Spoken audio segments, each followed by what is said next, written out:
भगवान का दूसरा विवाह जामवती के साथ में हुआ। पूछने लगे कहले, बोले द्वारका में एक राजा है जिस राजा का नाम है सत्राजित, और सत्राजित राजा भगवान सूर्य का परम सखा है। और सत्राजित को भगवान सूर्य ने खुश होकर के एक मणि दी और कहा कि इस मणि की तुम अच्छी तरीके से पूजा करोगे तो यह मणि 8 भार सोना नित्य प्रति देगी। इस बात का पता भगवान शंकर को भगवान श्री कृष्ण को चला, तो भगवान ने कहा कि जाओ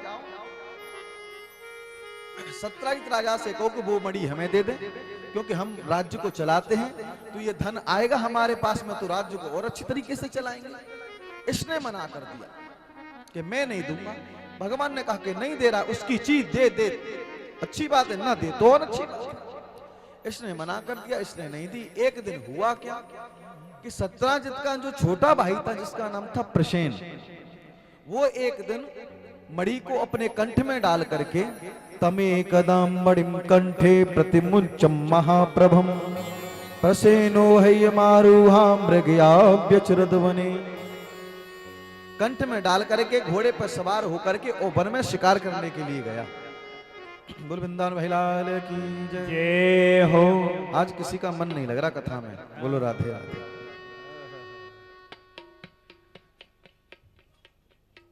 बोले आज के आनंद की, वो आज की कथा सुनना अनिवार्य है, बोलो राधे राधे।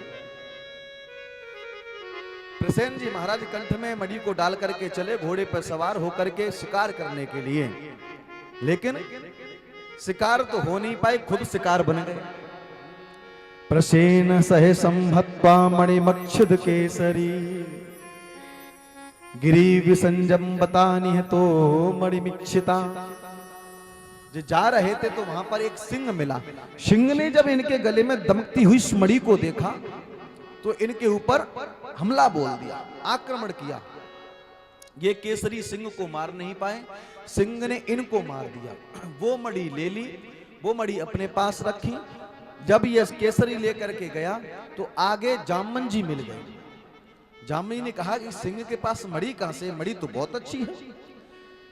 सिंह का और जामन जी का युद्ध छिड़ गया। अंत तो गत्वा कैसे भी हो जामन जी ने उस सिंह को मार दिया। वो मणि ले ली, उस मणि को लेकर के जामन जी अपनी गुफा में पहुंच गए। बेटी ने पूछा कि पिताजी ये क्या है? बोले ये मणि है। बोले ये मुझे चाहिए। तो जामन जी ने कहा कि ठीक है आप इस मणि को ले लो। इधर हल्ला मच गया पूरी द्वारका में कि हो न हो मेरे भाई प्रसेन को मार करके द्वारकाधीश कृष्ण ने ही मेरी मणि को ले लिया है, चोरी करवा ली मेरी मणि की। और लोगों की हवा। बोले हमें तो पता था कि अगर तुम मणि नहीं दोगे, वो तो जमाने का बचपन से ही चोर है, पहले माखन चुराता था अब मणि चुराने लगा। सो महाराज हवा फैल गई। भगवान ने कहा कि मणि की चोरी हमने की नहीं है और इल्जाम हम पे वैसे ही लगा जा रहा है।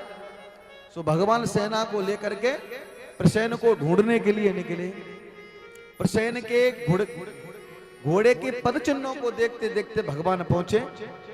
देखा जहां घोड़ा पड़ा मरा पड़ा है वहां सिंह के पैर हैं। वहीं उन चिन्हों को देखते देखते भगवान पहुंचे तो प्रसेन मरा पड़ा हुआ है, और जहां प्रसेन मरा पड़ा हुआ है वहीं सिंह के पद चिन्ह दिखाई दिए। तो भगवान सिंहों के पद चिन्हों के द्वारा सिंह तक पहुंचे, और जहां सिंह मरा पड़ा हुआ दिखाई दे रहा है वहां पर जामवत जी के पद चिन्हों को देखा। भगवान जामन जी के पद चिन्हों को देखते देखते देखते देखते और जामन जी की गुफा में प्रवेश कर गए। मणि से जामवती जी खेल रही थी। भगवान ने कहा ये मणि हमारी है देवी जी, ये मणि तुम्हारी नहीं है। जामवती ने कहा कि ये मणि मेरे पिता ने मुझे दी है। बोले बुला के लाओ अपने पिता को।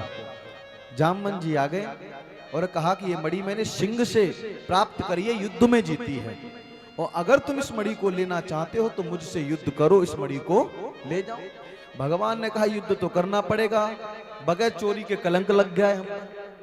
सो जामन जी के साथ में भगवान ने युद्ध किया, और युद्ध 27 दिन तक लगातार होता रहा। 27 दिन तक लगातार युद्ध होता रहा। 27वें दिन जाकर के भगवान ने अपनी मुष्टिका का प्रहार जामन जी के ऊपर एक ही किया। सोई समझ गए यह कोई साधारण नहीं, ये तो मेरे त्रेता के प्रभु श्री राम हैं। बोलो राधे राधे। राधे राधे। जामन जी हाथ जोड़ करके खड़े हो गए, बोले प्रभु मैं समझ गया कि तुम कौन हो, लेकिन आप मुझे उसी रामा अवतार के दर्शन दिखा दो। क्योंकि जब राम रावण का युद्ध हुआ तो जामन जी शांत बैठे थे। राम जी ने पूछा जामन जी आप शांत क्यों बैठे हो, क्या बात है? बोले प्रभु आपका इतना रावण के साथ इतना विशाल का युद्ध हुआ, लेकिन सच कहता हूं मेरी बाजुओं की खुजली नहीं मिटी, क्योंकि मेरे बलवान कोई योद्धा था ही नहीं दोनों दलों में। और प्रभु रावण ने तीनों लोकों पर विजय प्राप्त की थी और आपने उसी रावण को मार दिया। तो मैं चाहता हूं कि आप रावण से भी बलवान हो गए तो हमारे तुम्हारे दो दो हाथ हो जाएं। राम जी ने कहा कि जामन जी इस समय तो नहीं कर सकता, क्योंकि सेवक और स्वामी का युद्ध कभी नहीं होता, लेकिन तुम्हारी ये इच्छा हम अवश्य पूरी करेंगे द्वापर में, और तुम्हारे बाजुओं की ऐसी खुजली मिटाएंगे कि जिंदगी में फिर खुजली मिटाने का होगी, फिर खुजली होगी नहीं तुम्हारे। तो जैसे ही मुष्टिका का प्रहार किया याद आ गई कि प्रभु आज मेरी बाजुओं की खुजली मिट गई। उन्होंने कहा कि मणि दो। बोले प्रभु मणि तो नहीं दे सकता मैं आपको। क्यों नहीं दे सकते? क्योंकि इस मणि का दान मैंने अपनी कन्या को कर दिया है। बोलो राधे राधे। और दान की हुई वस्तु को फिर दोबारा लिया नहीं जाता। बोले फिर क्या करें, हमें तो मणि चाहिए तुमने कहा था। बोले प्रभु उपाय हमारे पास, अगर हमारी बात मान जाओ तो। बोले क्या?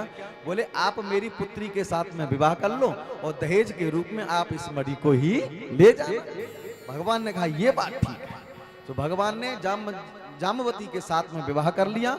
वो मणि दहेज के रूप में आई।